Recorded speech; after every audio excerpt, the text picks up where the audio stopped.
Hello, everyone. In this podcast, we will be discussing sensitive topics such as sexual assault. It's important to take care of yourself while listening. Some suggestions are listening while you're in a healthy headspace or knowing who you can reach out to if you become upset.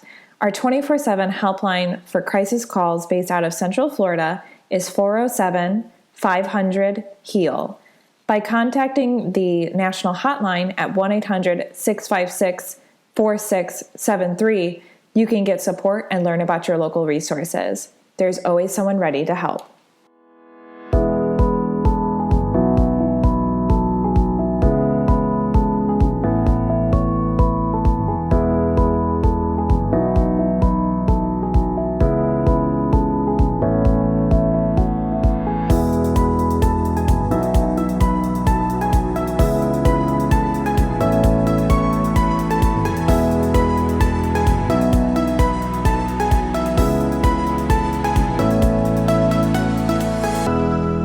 Welcome to the Victim Service Center podcast. Here we sit down with professionals that serve survivors and victims of trauma or those who've experienced violence and have conversations about social issues. This week, we are talking about magic and empowerment. My name is Emilie Mitchell. My pronouns are she, her, and I'm the education coordinator at the Victim Service Center of Central Florida. With me today, I have returning Gabriela Herstik. Gabriela uses she, her pronouns and is a witch, author, and fashion alchemist living in Los Angeles, whose work dissects the intersection of witchcraft, glamour, and sexuality. She is the author of Inner Witch, Bewitching the Elements, and Embody Your Magick, and is working on a book on goddesses and one on sacred sex, both to be released in 2022. So Gabriela, thank you so much for coming back onto the podcast. Oh, thank you so much for having me here. I'm excited to talk. I am too. And I also have returning Fransheska Cardona. So Fransheska uses she, her pronouns and is a child welfare domestic violence advocate. She received her degree in clinical social work from Ana G. Mendez University. Fransheska has experience working with sexual violence survivors, high-risk youth, and child welfare. She is passionate about giving others the tools to overcome any traumatic events. Fransheska is always looking for new ways to incorporate self-care and holistic approaches. So Fransheska, thank you as well for coming back onto the podcast. No, thank you for having me again, Emilie. It's always a pleasure. I'm super excited. It's always a pleasure talking with both of you because on a previous podcast, we talked about how tarot and symbolism can be used for healing and how that could be helpful, particularly for survivors of trauma. So we are really lucky to have author Gabriela Herstik here, who is here again today, and the amazing Fransheska Cardona to talk about how magic can be used as an empowering tool for survivors. So today we will be defining magic and different types of magic, the benefits of journaling and using a book of shadows, fashion magic, and how magic can be used for healing. So to just start off, I'd like to, as always, start with some definitions. So this is kind of an interesting question to start off with, but what is magic? And what is the difference between the two ways we spell it? So there's magic with a C and magic with an added K at the end. I'll start with the difference between the two, I guess. Magic with a C refers to sleight of hand magic, stage magician magic, the kind of magic you'll see at the Magic Castle or at a child's birthday party, that kind of magic. Magic with a K, that spelling was popularized by English occultist Aleister Crowley in the last century to distinguish the two kinds of magic. And that kind of magic is using energy, action, and intention to create change on the physical level, starting on an energetic or a spiritual level, and then bringing that change down to the physical. So that can mean working rituals and spells, which are specific ways of creating and transforming energy. And magic really changes the stories that we have, the narratives that we have, and it empowers us to be a conduit for transformation in our own lives by giving us the tools and resources we need to create big shifts or little shifts if that's what we're going after in our life. So Crowley's definition is the science and art of causing change to occur alongside your will or your spirit. So using your spirit and your intention and purpose in life to create change on all levels, which can be anything from, there's different levels of magic. There's different kinds of magic. There's folk magic, which is more cultural based. There's, very heady magic found in the Western world, and lots of different layers between those two kind of extremes. Yeah, that's absolutely amazing. Thank you so much for that definition. I love that you referenced a lot about like the idea of like transformation and change. And I'd like to lean in a little bit about different types of magic too. So you mentioned that there's folk, and I think you said heady.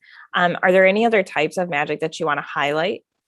Sure. So like the heady magic is, the proper definition for that would be like ceremonial magic, which is a Western kind of tradition of magic that is based on ancient grimoires and ancient kind of magic practices, but brought forth through like a more modern current. There's a lot of different kinds of magic. There's magic that is like kitchen magic, using, food and cooking as a method of ritual. You can use clothing and adornment, which is glamour magic. You can work with sexual energy through sex magic.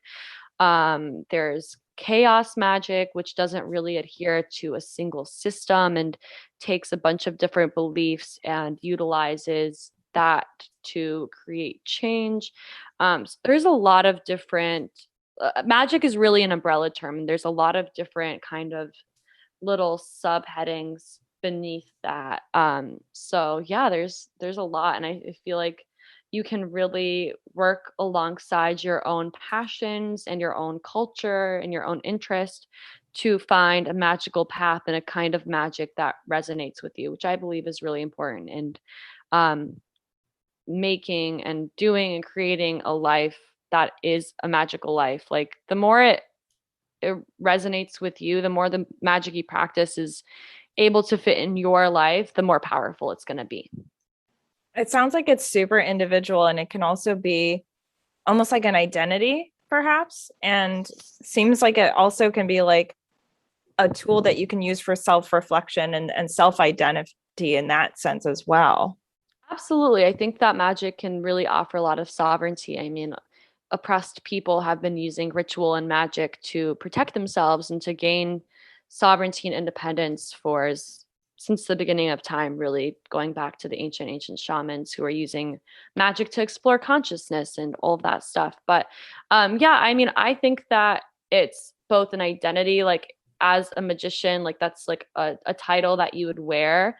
And personally, the way that I see it is also it's a lens in which you're living your life aware of the energy of everything around you, able to see the ritual and the simple things. And I think there's definitely a balance between like being a magician or a witch, which is slightly different. Witchcraft utilizes magic, but it's its own kind of spiritual path and practice. But yeah, I think that, there's a potential for the ego to be involved and for it to become something that, makes you feel holier than other people, holier than thou kind of mentality, which is not what you want in magic, but is always a possibility with anything that, you see working and you feel powerful from embracing. So I definitely think it is a way of living your life, and it is also a title. And there's definitely lots of layers there. And I think that it can be a really, really empowering thing that allows one to find new pieces of the self and new experiences within the self, and eventually leads to a deeper and greater understanding of reality, which can be really scary, but also very expansive and really inspiring. Absolutely. And I think the empowerment piece is definitely shining through here. And of course, we'll dive a little more into that. But I'd like to see, you mentioned a path.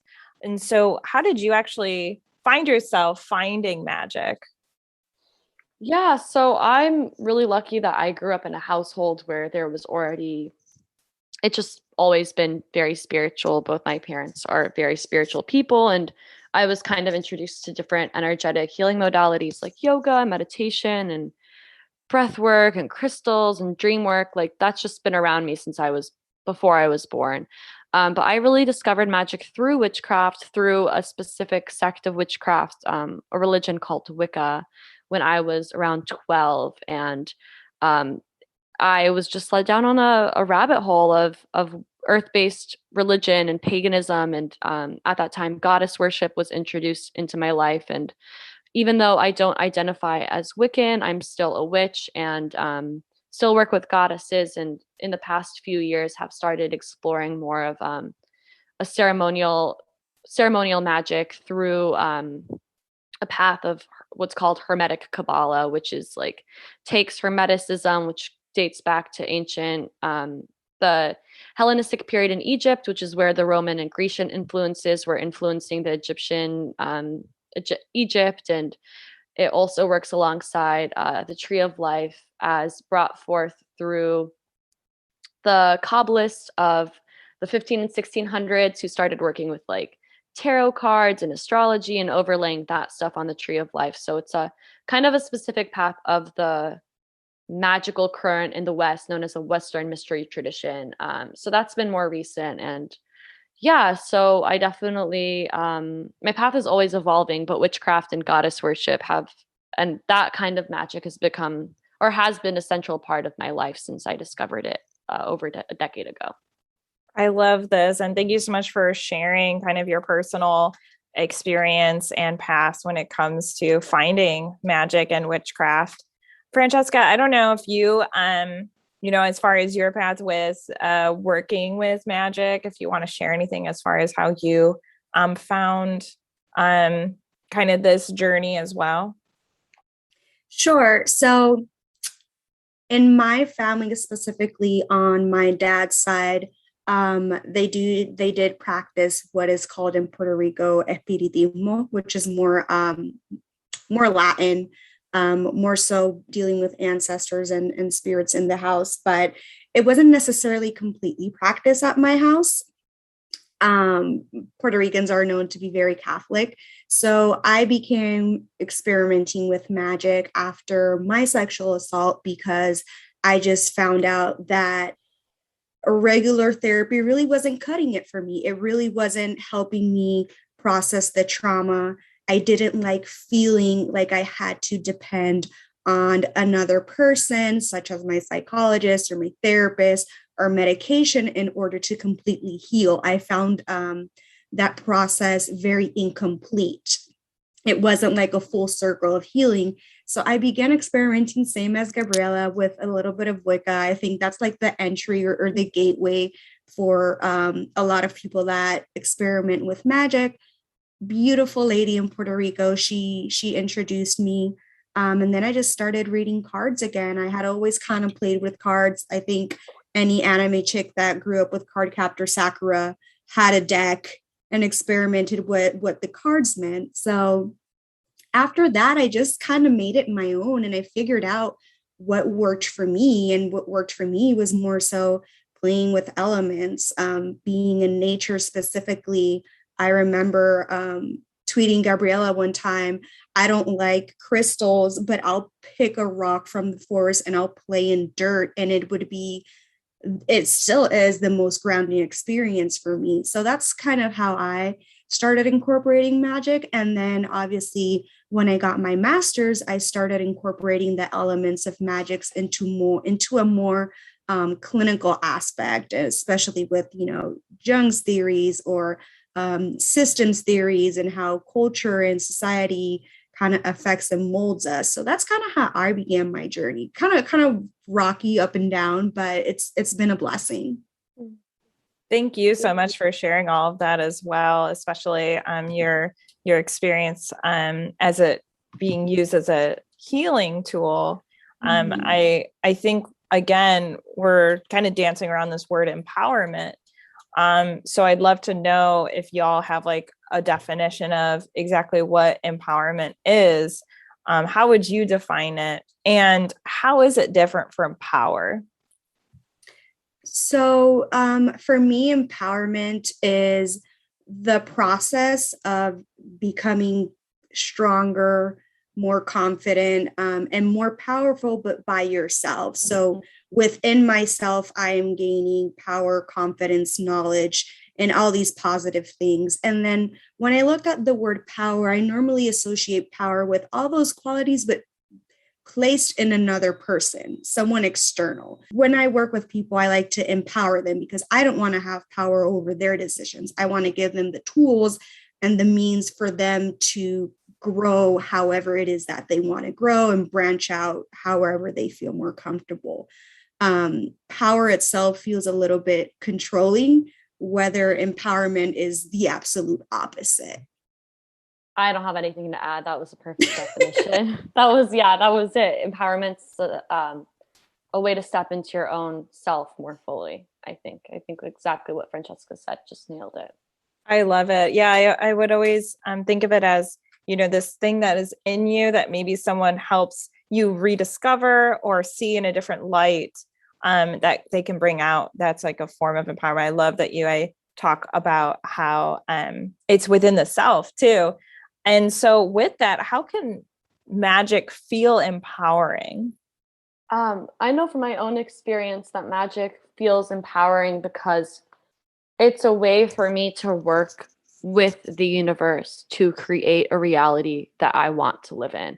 It's a way for me to sustain myself alongside the cosmos, and in my case, the goddesses I work with and the gods I work with. And it is a way for me to, feel in control, like I know in my own experience using my life as a science lab, I guess, that magic works. I'm not here to convince other people. I think that if you take the time to meditate or to do ritual, you'll see for yourself that it is a really powerful force. And I think it's empowering because I don't have to go through anybody else to feel connected to something larger than myself. I don't have to go to a rabbi. I don't have to go to a priest. I don't have to go to anybody but my higher self, the universe. I have that direct connection, and magic is all about forging that and allowing you to step into your truth, to your destiny, what's called your purpose. In some Western ceremonial traditions, it's called your true will, which means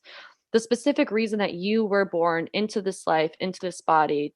You were born here to fulfill a purpose. And part of magic is figuring out what that is and fulfilling it. And I think that when you have that direction, when you have that guidance, like, it really makes me think of the Star Tarot card, which we were talking about on our last podcast. Like, it is empowering because it's not somebody else telling you what to do. It's not society telling you what to do. It's you feeling called and directed internally. And through magic, you have tools to fulfill that purpose or to create the life that you want. And magic is inherently rooted in the earth and in nature and the seasons and the cycles of the cosmos. And witchcraft specifically puts a lot of emphasis on that part of it. And I think that, nature is just like the most healing, grounding, beautiful, sacred thing that we have. And magic allows us to feel at one with that and to feel like we're taking care of our own garden, of our souls, and able to bloom in whatever way we want without the worry of if we're doing it right or wrong, because at the end of the day, it's nobody's purpose or true will that you're following but your own. I love that last piece that you brought up, which is kind of pulling away the shame of it too, of you being able to define it for yourself and no one being able to define it for you. And I love how individual it can be. And I love what you said as well, where I obviously it would be empowering to know that, like, I can make these connections with higher purposes and whatever that looks like to you. And Fransheska, you talked about how you turned to magic to, after your experience, you wanted a tool for healing. You were looking for something else. And with that, of course, we can talk anecdotally and beyond as well. But I wanted to know, why could empowerment be particularly healing for a survivor? So it's particular healing because magic to me is an extension of yourself. So like Gabby said, there are many branches of magic, and it's so beneficial and so cool to mix and match things that just call out to me. For example, I just have a thing with herbs. I will use herbs for everything and anything, and that can be incorporated in kitchen magic, that can be incorporated in spell making, that can be incorporated in aromatherapy and teas and anything you kind of like. So for me, it's very beneficial to tailor it. Like when I am sitting down with a survivor and I am trying to develop a treatment plan or a clinical plan, I need to individualize that, because there's not a cookie cutter way for me to help the survivor process their trauma. So magic is just basically a more creative extension of that, but using more of that empowerment that we talked about. What do I like? What calls out to me? Do I want to read tarot? Do I want to read the riches runes? Do I want to use a pendulum? Do I want to be a crystal chick? Whatever it is that it may call to you.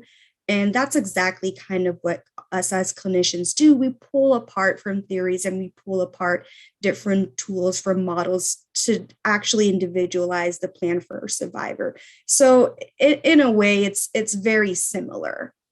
I love that. That's such a great point. And absolutely, like at the VSC, of course, all of our services are completely individualized because of that process. Healing looks different for everyone. And as we all, have been saying many, many times on so many podcasts, sexual violence is a crime of power and control. And so anything that kind of brings in that empowerment can be particularly healing for a survivor to get back that power. And like you mentioned earlier, Gabriela, it can be used as a way to feel like you're more in control. While you were both speaking, I thought of the word freedom and things like that as well. Just kind of getting rid of these chains of whatever that could be for someone. I'd like to shift gears just a little bit here about asking another kind of definition here as far as what a book of shadows is, and exactly how it can be used. Sure. So a book of shadows is usually like the Wiccan name given to a grimoire, and a grimoire is pretty much a journal or record of spells and rituals. So there's a couple different ways that can look. I mean, obviously, now that we're in, the 21st century, you can have an online grimoire, you can have a virtual one, you can have it on your iPad, on your phone. The actual physical version of it, there's many, it's really whatever your heart desires. You can have a binder, you can have an old leather bound book if you want. And groups of witches or magicians might have a singular grimoire, book of shadow that, that tradition holds, that people copy down by hand. That's like the more classical approach to it. So like something like that might just be like almost like a recipe book of spells and rituals. But a personal grimoire is more than likely going to be both a collection of the spells and rituals that you want to record, like you say, from different books. But the way that I use it is as a magical diary. So my grimoires, I have separate grimoires for different kinds of magic that I do. So I have like a daily journal that I just literally will write in. I write my tarot pulls in the morning. I reflect on my days, which is more of just like a diary versus a grimoire. And then I have separate grimoires, one for like my goddess work and tarot, one for like sex magic. I find that having different grimoires for different things helps me keep it more organized. But in there, I record my meditations. I'll record the rituals that I'm doing. I'll record spreads and ritual tarot spreads. I'll record rituals. I'll record downloads or ideas or just thoughts that come into my mind. And really what it is a record, a magical record that has the spells and rituals you perform, so you can look back and see what worked and see what didn't, and then use that information to go forward. And also it's a really great way to just see how your practice has evolved and grown and changed over time. That sounds incredible. And I appreciate you kind of bringing up that, once again, it can be individualized depending on what your needs are, but also that you can have different pieces of it too, because I think that it can be, journaling can be in and of itself kind of intimidating. I'm not sure what it is. It's like opening the book and you're like, I'm going to ruin this book by, doing the wrong page or whatever. So I feel like that could even be more so with a grimoire. So what would you say to someone who wants to use a grimoire or book of shadows, but is afraid of using it, quote unquote, incorrectly? Oh, I don't think there's an incorrect way to do it. I think as long as it's like a record, or as long as you're writing down the spells and rituals, that's it. And like, if you're scared about it up, excuse my language, just like don't buy an expensive journal, right? It doesn't have to be fancy. You can literally get like a composition book from like Target or CVS and just like collage on the cover if you want to make it special. But I'm so air sign. Like I am such a thought heavy person that like it's so easy for me to journal. It's actually much harder for me to not journal and have everything in my head. So I've always just been a writer. But I actually created a guided journal, I have to plug it, called Embody Your Magick, a guided journal for the modern witch, which guides readers through creating a grimoire. It's like partly a spell book. It has rituals and tarot cards all divided up by element and part of the body. So there's like earth is the physical body, air is the mental body, water is the emotional body, fire is the spirit or sexual body, and then spirit is the soul. And there's, different prompts and stuff throughout the book based on each of these elements, as well as space to record spells and rituals. So it's like partially like a spell book and then partially a DIY grimoire, because I know a lot of people who have that same kind of like fear. I mean, I get it as a writer. It's like sitting down to begin writing is the hardest part, but then once you do it, it's a lot easier. So I think that sometimes using something like a guided journal, there's many other guided journals and grimoires besides just mine. So you can find one. I know that Paige, the Fat Feminist Witch, she has a really great grimoire. I think it's called the Grimoire Journal. That's also has, different recipes and spells and rituals and stuff, as well as space to record. And in almost all of my work, I include journal questions as a starting off point for people just doing that kind of exploration. But just start. Don't put the pressure on yourself to have to be perfect. Like magic is meant to be messy and fun and like kind of chaotic. Like you don't have to like, do calligraphy and like get it all beautiful. It's just like really nobody's going to see it but you. Just write it. Just like next time you do a spell, just like write what happens down and just start. Don't put that pressure on yourself for it to be perfect. Just with all of magic, it's better to just try it, see how it goes, and then adjust accordingly than wait forever because you're waiting for the right time, because there's never going to be the right time. I love that. And I'm really glad that you did bring up your book, because I was going to. So no shame in the plug there, because I think that is going to be incredibly helpful for people who want to use journaling as a tool for reflection. And with that, I'd like to ask a little bit about what that importance is. What is the importance of journaling and reflection? What are the benefits of doing that? And specifically, why could, dream reflection or other reflections be helpful for survivors of trauma? So when it comes to journaling, it's used in a lot of therapeutic modalities. Cognitive behavioral therapy uses it. Dialectical behavior therapy uses it as well. And it really helps us with the symptoms because, like, for example, in CBT, we will look at the negative or intrusive thought, the feeling attached to it, the trigger, and the action that we took after it. And a great way to visualize it or see it more concrete is by actually writing it down. And that way we keep a log of, let's say, your most intrusive thoughts or your unhealthy coping mechanisms.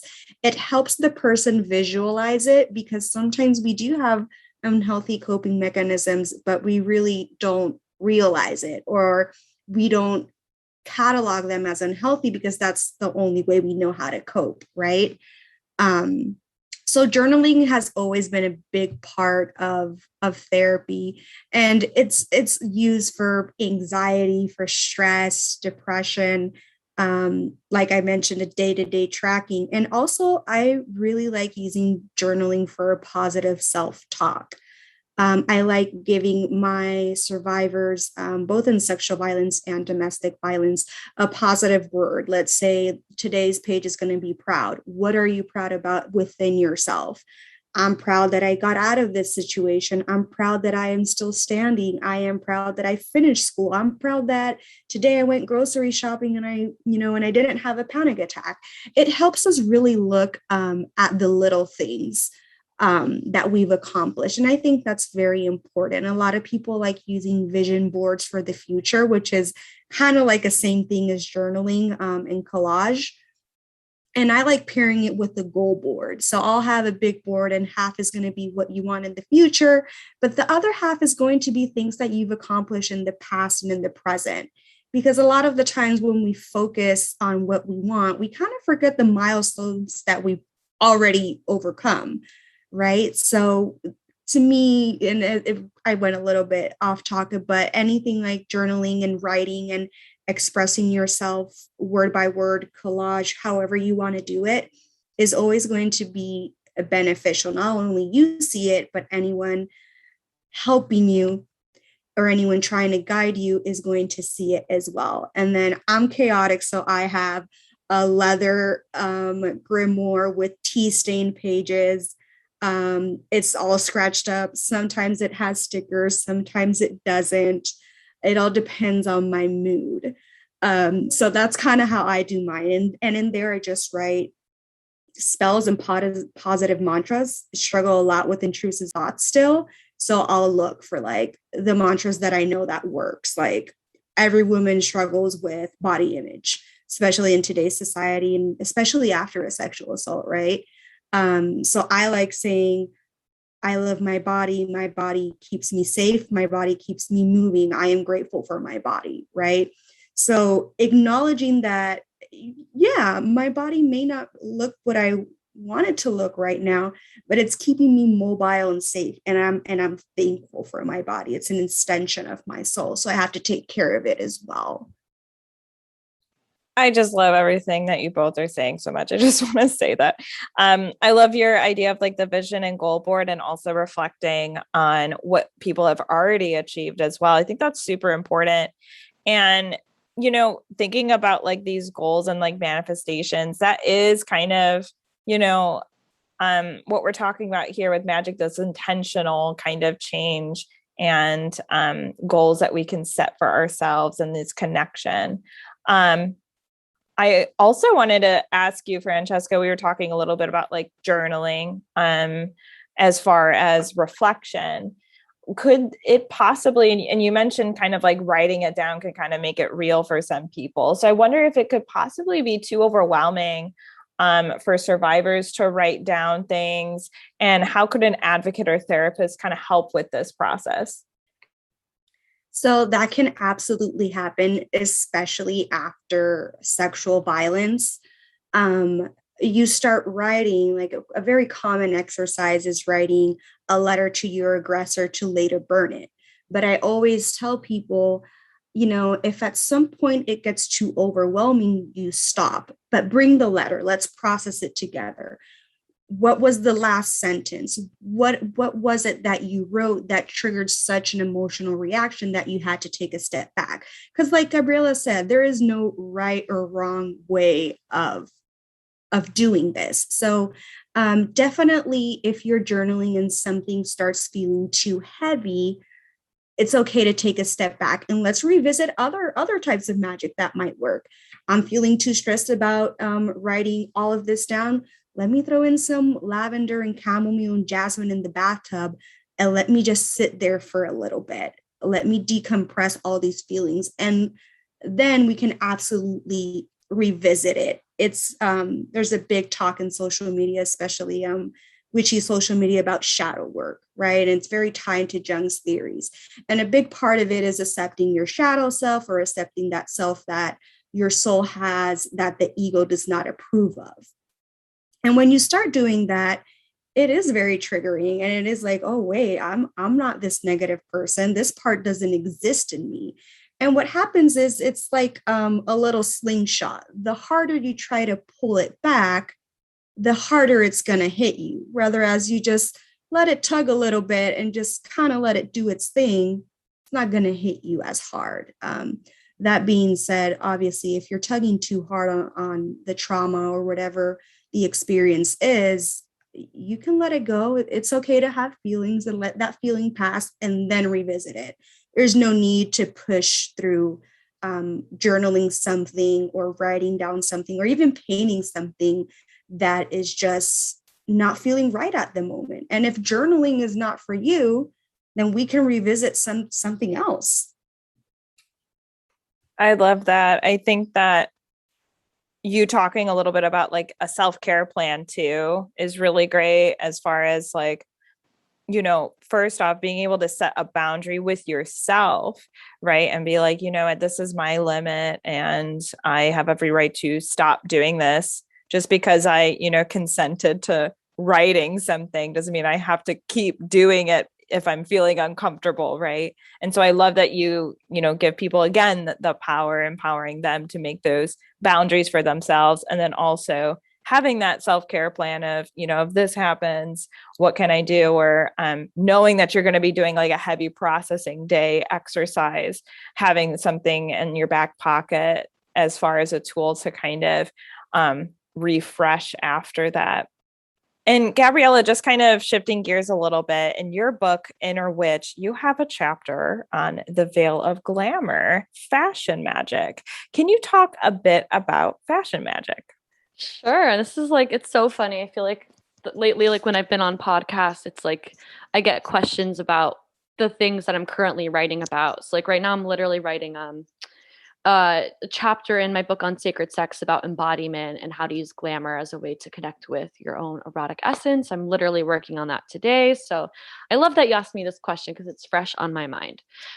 So glamour magic or fashion magic is really utilizing adornment such as clothing and jewelry, makeup, perfume, anything that you put on your body as a way to work magic, which means transforming yourself, your surroundings, and your life. So magic changes you from the inside out. You are changing your mind about something, you are changing your state of consciousness, you are changing your beliefs and doing rituals that will create change that trickles down to the physical level. With glamour magic, you are adorning yourself in such a way and working with your body in such a way, and draping yourself in these different intentional pieces, whether it's a talisman that you charged with an intention or clothing that makes you feel a certain way, and you're transforming from the outside in.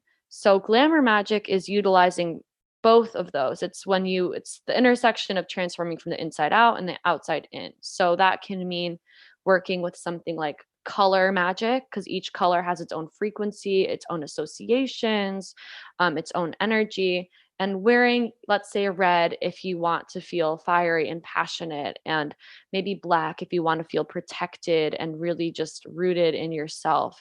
So that's one way to do it. You can work with scents, different properties of herbs that have different, frequencies and energies and correspondences. You can enchant your clothing, which means infusing them with energy for an intention. So you could literally like take a big fluffy sweater that makes you feel really safe and charge it by meditating on it, holding it, visualizing energy going into it, and declaring that this piece now is charged with the intention of safety and helping you heal. And every time you wear that sweater, you're bringing that same kind of spell onto your body. So there's a lot of different forms glamour can take, but it really is using fashion and beauty and accessories and the body as a way to work magic. And it's like we're wearing clothing every day anyway. So it can be a very, very practical.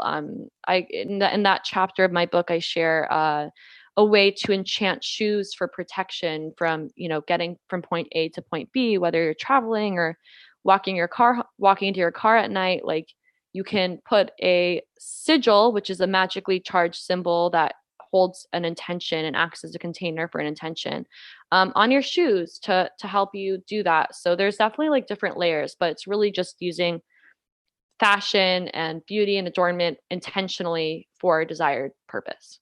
I think that is incredible. I love like the intentions once again, and just really kind of having this mindfulness with this day-to-day thing that we do, and then also having the power to choose, I want to wear this color because this is what it means to me.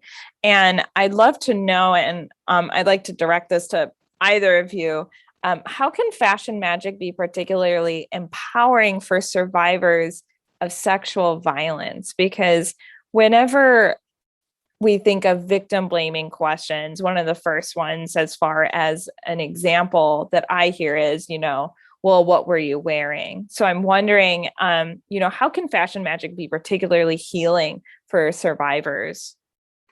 Sure. So you use the best example. And after sexual violence, a lot of survivors struggle with what to wear because they don't feel comfortable. Like, I don't feel comfortable in my own skin. Nonetheless, clothes are going just to be very triggering at times. They may start wearing things that are more baggy, more loose fitting. I don't want to show my body. I don't want my curves to be pronunciated. So when I think of fashion magic, it's just taking that power back. Gabby used the examples of sigils and colors, and a lot of people do it through makeup. A lot of people do it through their hair as well. You hear a lot of fashion designers, or these not fashion designers, the people that pick outfits for you, whatever they're called. And a lot of them talk about using clothes that make you feel happy. A stylist, that's what it's called. Using clothes that make you feel happy, or using clothes that make you feel comfortable, because it's just going to radiate through you. If I'm wearing my favorite dress, I'm just going to be glowing different because I love that dress. So absolutely, it really ties back into gaining that power within yourself, picking out clothes that you really like, picking clothes that make you feel pretty, that make you feel loved, that really do the opposite of what trauma did, which is take away something from you, right? So absolutely. And I think fashion magic is so incredible. And Gabby was talking about talismans. And we see that in any religion, whether it be, an amulet of the Virgin Mary, or the cross, or an evil eye. I've seen a lot of people get witches' rune tattoos, or the Nordic symbols tattoos. And I view tattoos as an extension of fashion magic as well, because to me, that is art that you wear. So it just can take on so many forms and be so beneficial in so many different ways. I love it. I love it so much. And yeah, I can see why it's particularly healing for survivors. And I just want to uplift what you were saying too, Fransheska, about how, it sounds like sometimes after an assault, some people may adorn clothing that hides them because there's a sense of shame around it in general. And of course, a lot of the victim blaming. So I love that fashion magic could be used for those who want to have it part of their healing journey, as a way to kind of combat that and bring in that empowerment as well. We've been talking a lot about like using different things like crystals. We talked about like a grimoire. We talked about, fashion as well. Do people need tools in order to practice magic? No, you don't need anything. That's the best part. You absolutely don't need anything except your brain. As long as you have control of your thoughts, you can practice magic. And I would argue that, I always use this example, but it's like, you can have a million bottles of paint, and you can have a million canvases, and you can have a million ideas, but you're not a painter until you paint. Like having all the tools doesn't make you a witch. You're the one, or a magician. It's you. It's when you actually do the ritual that you become a magician. And I think that If you want to be the most powerful witch or magician possible, then the foundation for that is meditation and visualization. And you don't need anything for that except your mind and your breath. And I think that when the rubber meets the road, when the time comes to really get out your magician's robe or your wand or whatnot, a lot of the time you're not going to have the tools around you. A lot of the time it's going to be, you're just going to have to take a breath and visualize and be really present and ground in the moment. And the tools can help. They can act as an anchor. They can act as an amplifier. They give you something to focus on, which, especially when you're starting, can be a lot easier. But you do not need anything to be a magician. I always think of the occultist Damien Eccles. He was on death row for like 20 years and like solitary confinement for a long time. I think over a decade, for a crime he did not commit. And like, he spent that whole time working magic and he did not have anything. And he talks about that a lot. And he's a really, really, really great resource for anybody who's interested specifically in this Western ceremonial tradition of magic, because he makes it incredibly, incredibly accessible and does a really great job of bringing magic into the modern age, because a lot of it is really convoluted, and a lot of the current, as brought forth by the Hermetic Order of the Golden Dawn, which was a magical order at the turn of the 1900s, at the early 1900s. A lot of those people that were in that magical order and that were writing these rituals and bringing that forth were people of wealth that didn't work and that just did magic all day, which is not what a lot of us are doing nowadays. And Damien really does a great job of bringing that kind of, he makes it very accessible. So I always recommend his work. But yeah, you don't need anything. And I think that's also really empowering, that you can have these tools, but you don't need to spend any money. Like, you can learn how to direct energy. You can learn how to protect yourself. You can work with the clothing you already have or the journal that you already have. You don't even need those things. Clothing is great because we're wearing it, so it's like a very easy tool to have. Most of us already have pieces that you can just infuse with intention. But yeah, no, you don't need anything. And I think that's makes it better that way, I think, because that's empowering. You don't need any resources. You don't need anything outside of yourself to start practicing. You just need your breath and your mind and your heart. Absolutely. And also it's very empowering, especially in this age. We hear a lot about how there are really not enough resources in regards to mental health, especially for survivors. A lot of survivors have additional risk factors, whether it be being a person of color, being trans, being of a lower socioeconomic status. So having magic, and when I say magic, I mean meditating, journaling, using the things that you already have, are potentially beneficial, because I am using what I already have to cope.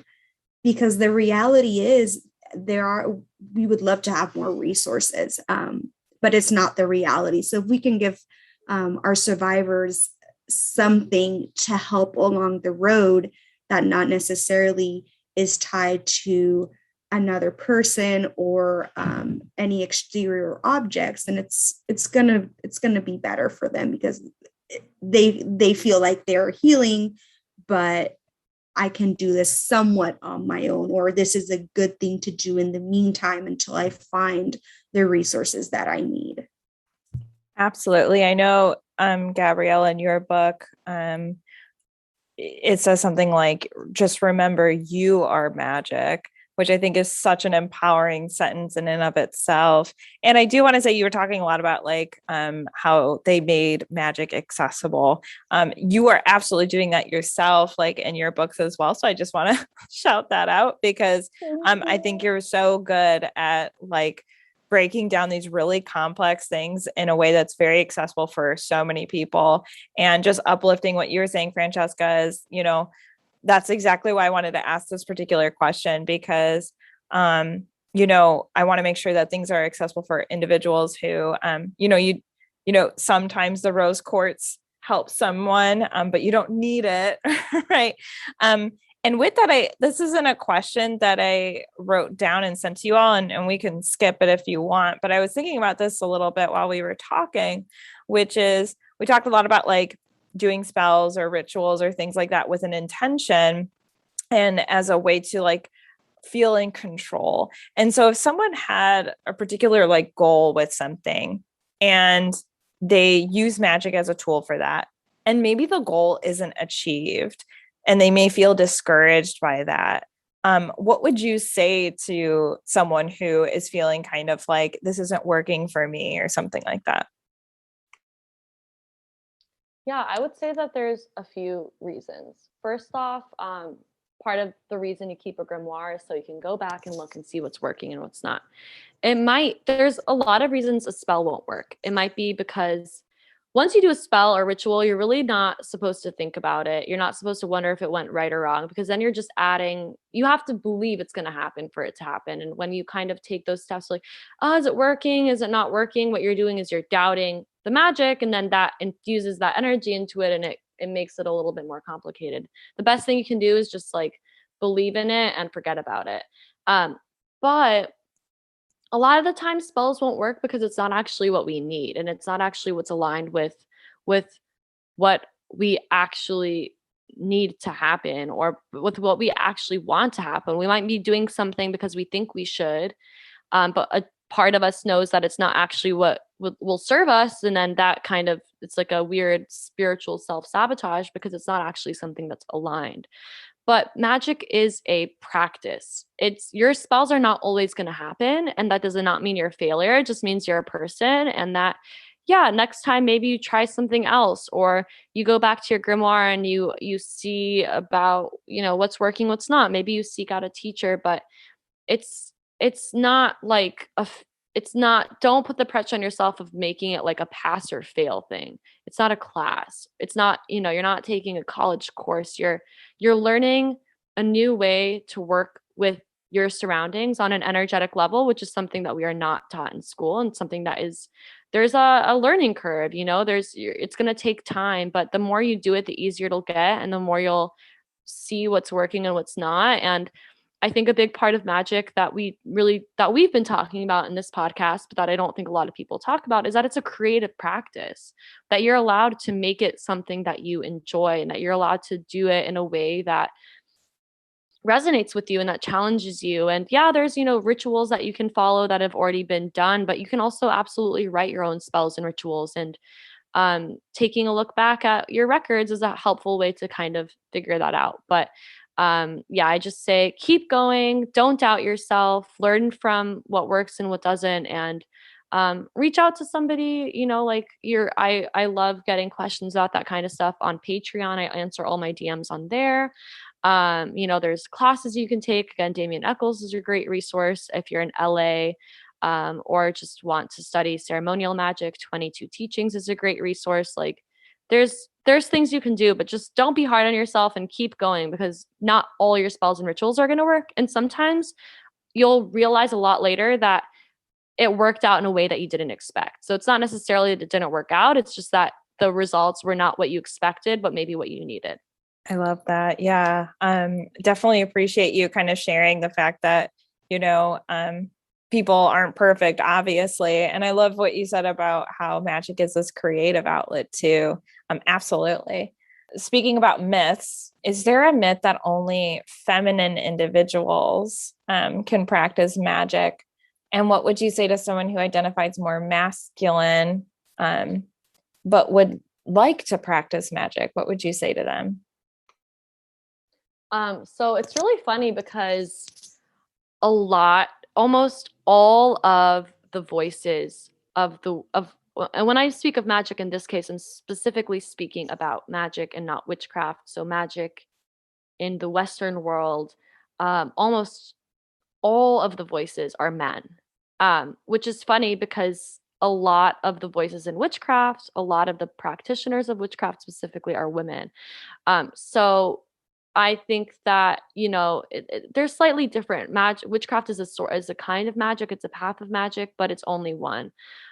So I think that, if you read the ancient texts or the older texts, or even texts from the 18 and 19, early, late 1900s even, and you read about magicians, the pronouns are he, him, almost always. And it's only recently where women the Hermetic Order of the Golden Dawn was the first order that allowed women to be initiated. This was in the early 1900s. It was not a thing that had happened. So in reality, it's actually women who are not really really represented a lot in magic and are only beginning to be represented in the magical current. So I say magic is for everybody of any gender. Magic is an experience, it's an expression, it's something that everybody, if you feel called to it, you just go for it. There's nobody stopping you. And that's what I mean when I say magic is for everyone. If you want it, if you feel drawn to it, then you should absolutely honor it, because it is a technology that we need in the world more than ever. It helps us in these incredibly turbulent times. It helps us process trauma. It helps us heal.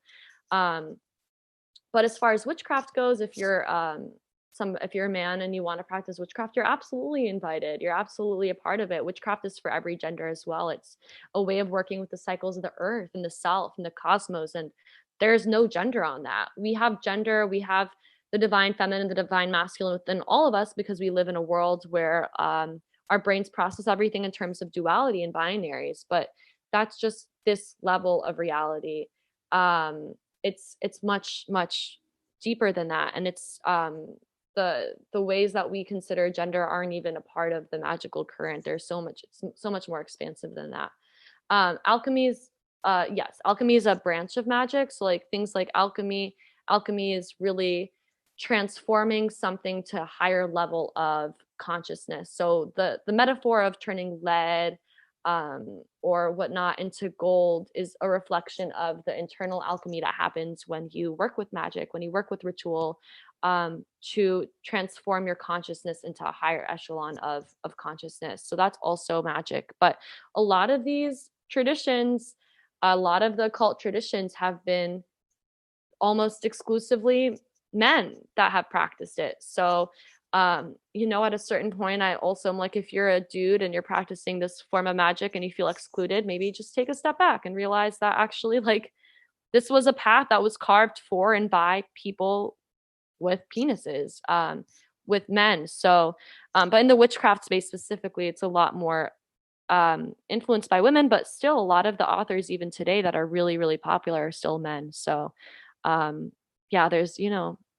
patriarchy is really, it's horrible to all of us. It's also really horrible to men. So I think that, that's my kind of nuanced answer, I guess.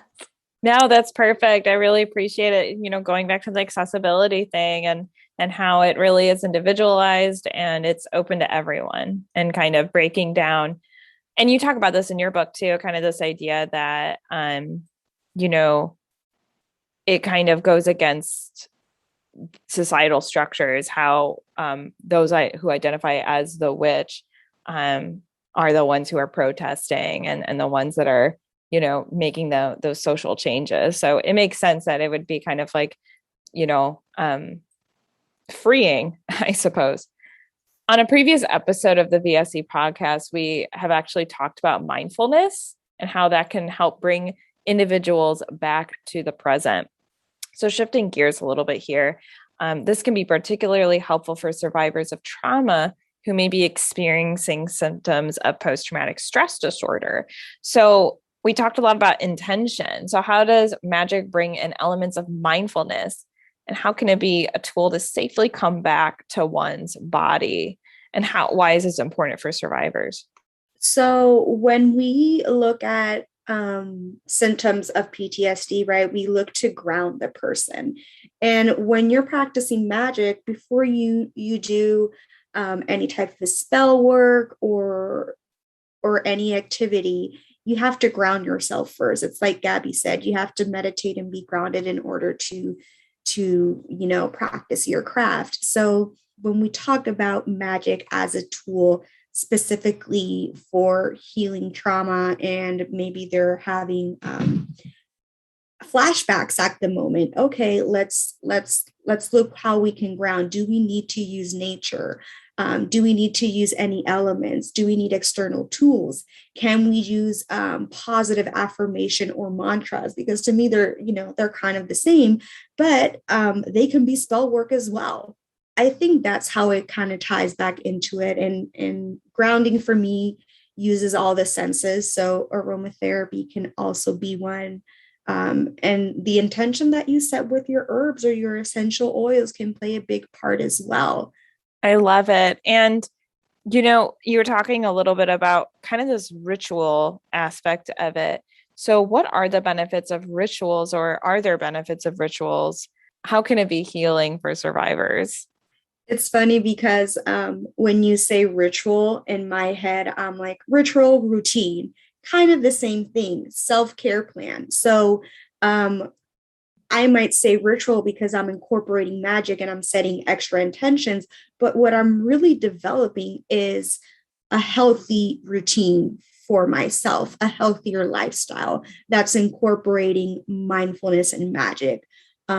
We look at theories from a clinical aspect, like the change of lifestyles. And basically, that just incorporates healthier eating habits, exercise, contact with nature, and mindfulness activities. And mindfulness activities is just whatever works for you. So having a little ritual is absolutely perfect for that. For example, in the mornings, I have my own.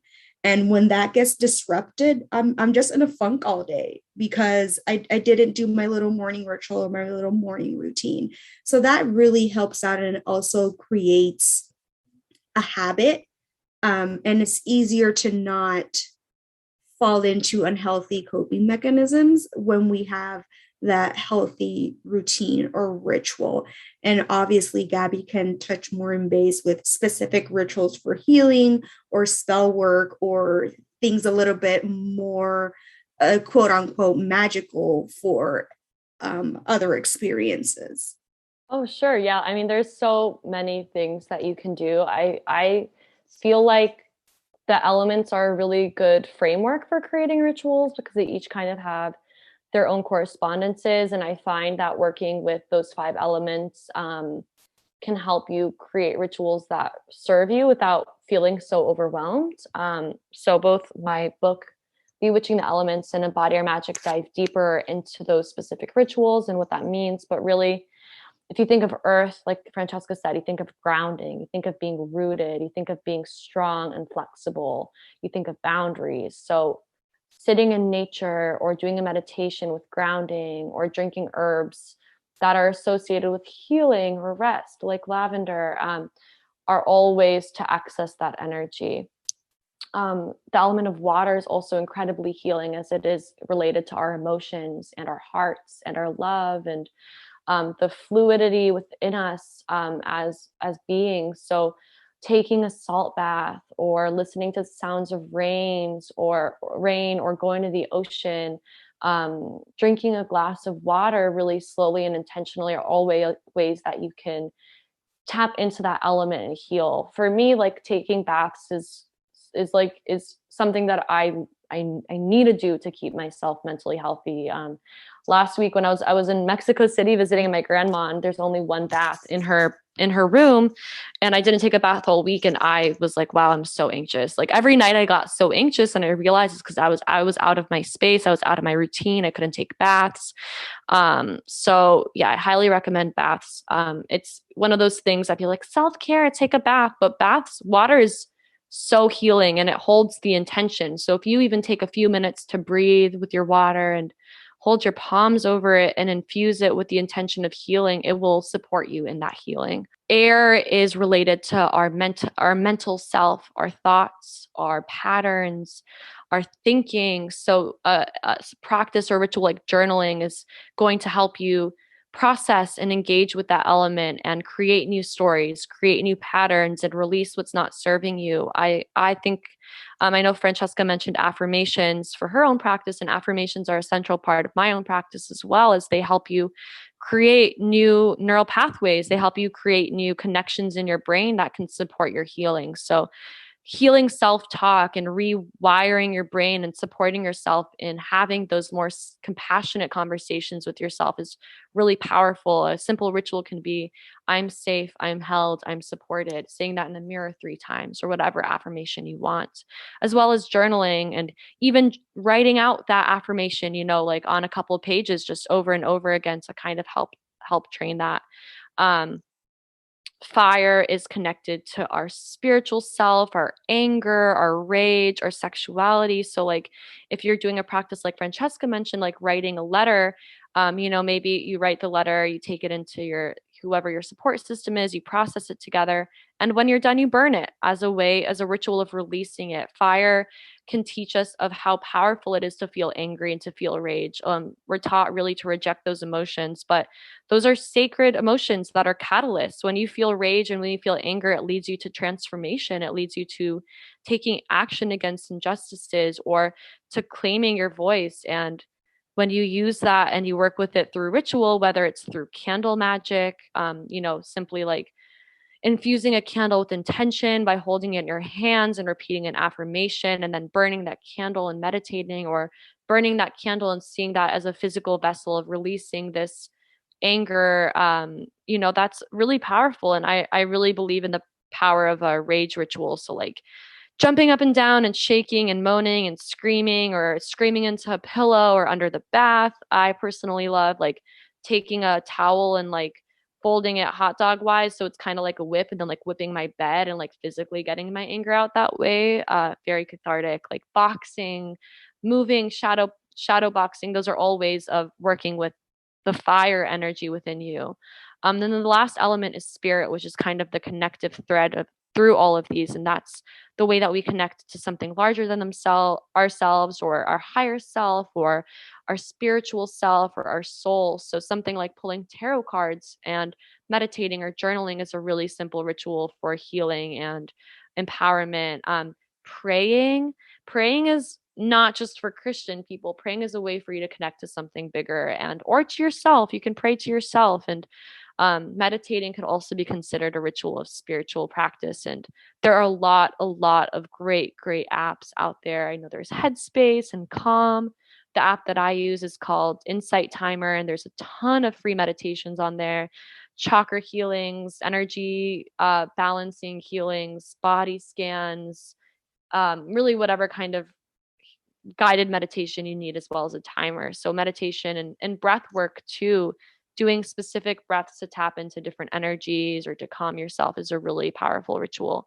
But once you kind of understand the language of the elements, and you're like, okay, earth is grounding, spirit or fire is intensity, like you can kind of figure out where you feel imbalanced within yourself, or where you maybe feel an excess of one of those energies. Like if you're feeling really scatterbrained and your mind is everywhere, then you know that maybe like you're very airy, so maybe doing something to ground yourself would help kind of even that out. Or if you're really, feeling very watery and sad and emotional, maybe something like taking a bath, or, moving your body and getting into your body through that kind of earthy element would be something that could kind of help you process. Like I wrote Bewitching the Elements to help with that. So that definitely dives deeper into that. But I think it's a really easily adaptable framework to whatever you need to process and heal.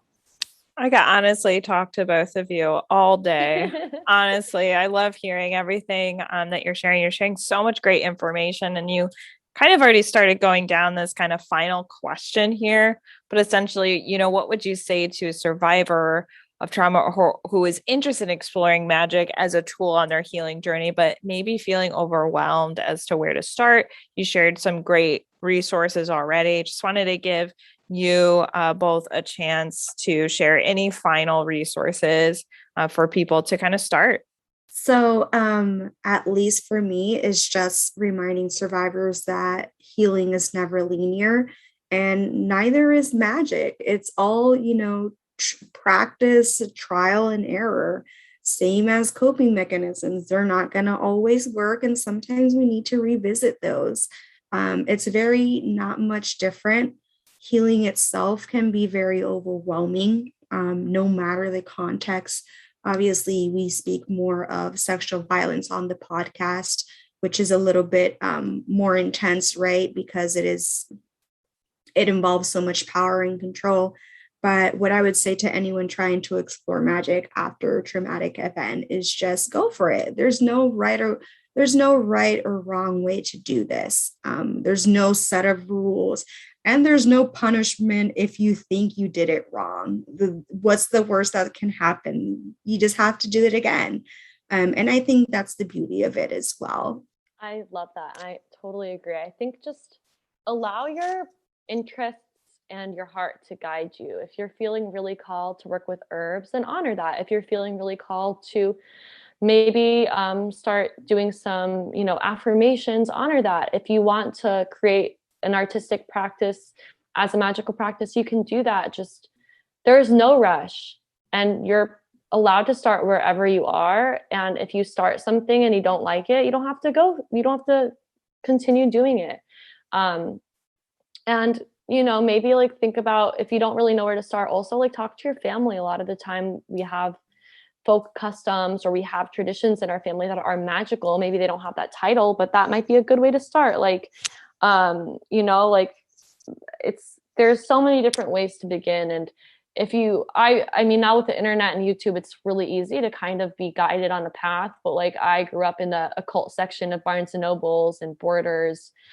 So like, I just always suggest, like, just go to like your local bookstore, or your used bookstore. Used bookstores are awesome for occult books, and just go to the section on occultism and magic and witchcraft and just see what you're drawn to. And even if you don't buy the book, or go to your library. Libraries are a great, great, great resource. I love when libraries have my books. Go there and just see what you're drawn to. Use the internet. There's no right or wrong way, and there's no rush. You have your whole life to be on this path, and you are allowed to start wherever you are, whenever you want. Resource wise, I know Gabby always plugs in her social media rituals for like the new moon and the full moon. So she does that. There's another author specifically for sexual violence that I really enjoy reading. Her name is Miranda Gray, and she has a book called The Blood Moon or the Red Moon. I have it in Spanish, so it's La Luna Roja. And she's actually offering a Zoom worldwide womb blessing meditation. So that's another resource that I really enjoy using a lot when we talk about sexual violence. I think that that's a wonderful place to sign off. So I just want to thank the listener for listening to the Victim Service Center podcast. The VSC is a nonprofit organization that provides free, confidential counseling services for victims of any kind of trauma in Central Florida. To learn more about our services, please visit victimservicecenter.org. And to everyone listening, healing is not linear and you are not alone. And I just want to thank you both so much, Fransheska and Gabriela, for joining me today. Thank you so much. I cried multiple times. Thank you for this wonderful conversation and for all you guys do. It's so special. And I feel really, really honored that that you asked me to be on here, and that you're incorporating these tools that are so powerful into healing work. I think it's really incredible what you're doing. And I hope that more centers like yourself start to move towards that as well. Thank you so much, Emilie and Gabby. I absolutely love getting a chance just to sit and chat with you girls. It's amazing. It's beyond overwhelming. And to everyone who's listening, thank you for the support. And I hope, and at least a little bit of what we discussed today stays with you.